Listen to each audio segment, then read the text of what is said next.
తిరుమల శ్రీవారి ఆలయంలో కల్తీ లడ్డు విషయం దుమారం లేపుతా ఉంది. ప్రధానంగా దేశవ్యాప్తంగా శ్రీవారి లడ్డు ప్రసాదాల్లో కల్తీ నెయ్యి వినియోగించారని చెప్పే క్రమంలోనే రాజకీయ దుమారం నేపథ్యంలో రాష్ట్ర ప్రభుత్వం స్పందించింది. అటు రాజకీయ విమర్శలు దారితీస్తున్న క్రమంలోనే వీటన్నిటికీ చెక్ పెట్టేందుకు రాష్ట్ర ప్రభుత్వం ముందడుగు వేసి సిట్ను ప్రకటించింది. త్రిపాఠి నేపథ్యంలో విశాఖ ఐజీ త్రిపాఠిని సిట్ అధ్యక్షులుగా నియమిస్తూ, అలాగే మరో 8 మంది సభ్యులుగా నియమించి 9 మందితో కూడినటువంటి సిట్టు బృందాన్ని ఏర్పాటు చేసి రాష్ట్ర ప్రభుత్వం ప్రకటించింది.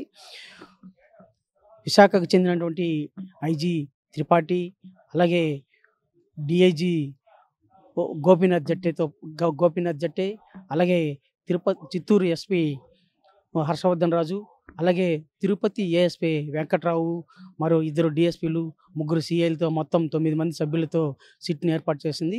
ఆ సిట్టు బృందం ఇవాళ తిరుపతికి చేరుకొని తొలుత తిరుమలకు చేరుకొని తిరుమల టీటీడీ అధికారులతో సమావేశమైంది. అనంతరం శ్రీవారిని దర్శించుకున్న పిదప నేరుగా తిరుపతికి వచ్చి తిరుపతిలోని పోలీస్ అతిథి గృహంలో సమావేశమైంది.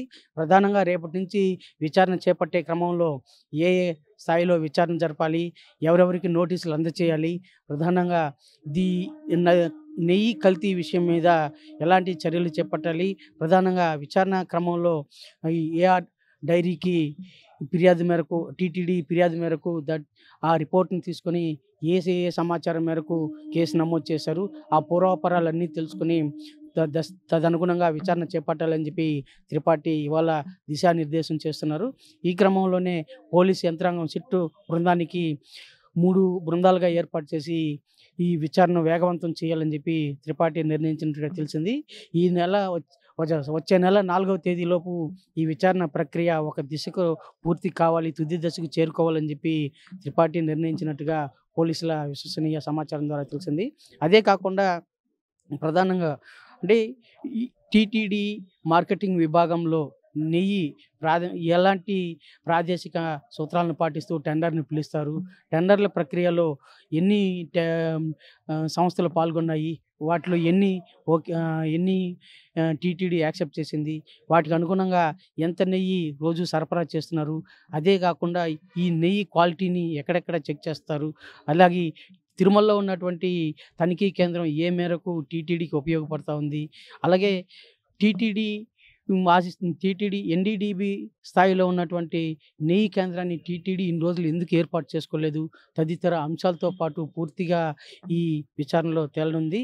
అలాగే ఏఆర్ డైరీ పంపించినటువంటి నెయ్యిలో ఎలాంటి నాణ్యత లోపాలు ఉన్నాయి, దాన్ని ఎన్ని ట్యాంకులు రిటర్న్ చేశారు, వాటికి ఎన్డీడీబీ ప్రామాణికంగా తీసినటువంటి రిపోర్టు పరిశీలించి ఎందుకు ఆ విధంగా చేశారు, దీని వెనక గల కారణాలు ఏంటి అనే విధంగా కూడా ఈ సిట్టు బృందం విచారణ చేపట్టనుంది. ఇలాంటి పూర్తి స్థాయిలో విచారణ చేపట్టి ఒక నివేదికను సిద్ధం చేసి రాష్ట్ర ప్రభుత్వానికి అందించనుంది.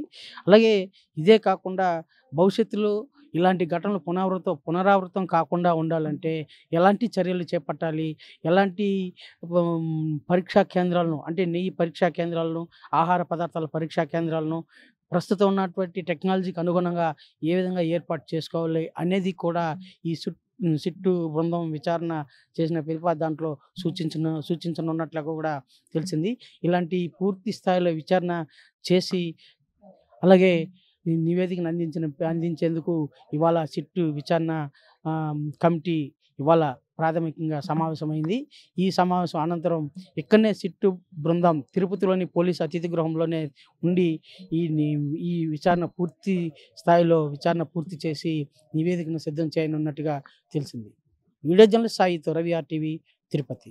మరిన్ని వీడియోస్ కోసం ఛానల్ ని సబ్స్క్రైబ్ చేయండి, లేటెస్ట్ అప్డేట్స్ కోసం వాట్సాప్ ఛానల్ ని ఫాలో చేయండి అండ్ లింక్ డిస్క్రిప్షన్ లో ఉంది.